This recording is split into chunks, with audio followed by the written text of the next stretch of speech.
نحمده ونصلي على رسوله الكريم اما بعد فاعوذ باللہ من الشیطان الرجیم واشکر لی ولوالدی۔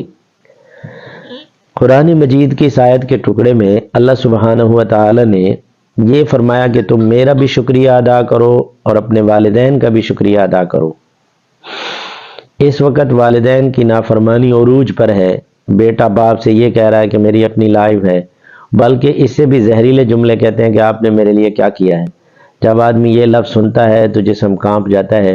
جس باپ نے اولاد کے لیے ساری خوشیاں قربان کی، 70 سال کی عمر میں بوڑھے بوڑھے لوگ ہاتھوں پہ چھالے پڑ گئے، وہ مزدوری کے لیے کھڑے ہوئے ہیں، اور 60 سال کے بوڑھے آدمیوں نے ریڑھیوں کو دھکا لگایا ہوا ہے۔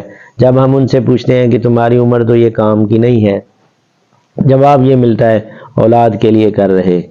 والد ایک ایسا محسن ہوتا ہے، وہ اولاد کی خدمت کرتا ہے، اولاد کی خدمت کرتا ہے، پوتوں کو کندھے پہ اٹھایا ہوا ہے۔ ایسے محسن کے بارے میں یہ کہنا کہ آپ نے میرے لیے کیا کیا ہے، اللہ کا عرش کانپ جاتا ہے۔ میری یہ درخواست ہے، جہاں آپ اپنے دوستوں کو وقت دیں، اپنے کاروبار کو وقت دیں، تو پلیز خدا کے لیے اپنے بوڑھے ماں باپ کو بھی وقت دیں، ان کے پاؤں دبا کر اپنی دنیا آخرت بنائیں۔ وما علینا الا البلاغ۔